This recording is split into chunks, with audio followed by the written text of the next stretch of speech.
Ben ritrovati con i TG Flash di New Sicilia. La polizia sta eseguendo in queste ore a Milano l'arresto del rapper Vincenzo Pandetta, in arte Nico, 2 dischi d'oro per il singolo Pistole nella Fendi e per l'album Bella Vita in esecuzione di un ordine di carcerazione per spaccio ed evasione. Il cantante si era sottratto al provvedimento, ma è stato rintracciato in zona Quarto Giaro dagli agenti della sezione criminalità organizzata della squadra mobile da parte della Questura di Milano.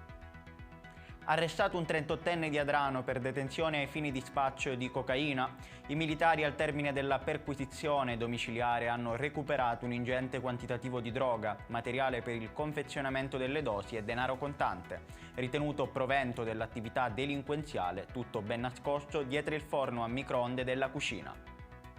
La Procura di Catania, nell'ambito delle indagini a carico di un catanese 56enne, indagato per maltrattamenti in famiglia e lesioni personali aggravate nei confronti della convivente, una 68enne catanese, ha richiesto e ottenuto la misura cautelare della custodia in carcere. La serenità della donna era svanita a causa delle continue violenze fisiche e morali subite dal fidanzato.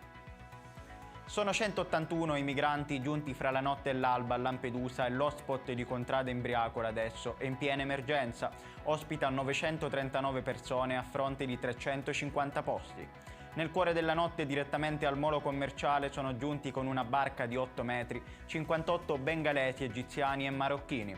All'alba invece la Capitaneria di Porto ha sbarcato al molo Favarolo altri 123 migranti. Ed è tutto per questa edizione, il prossimo appuntamento sarà alle ore 14.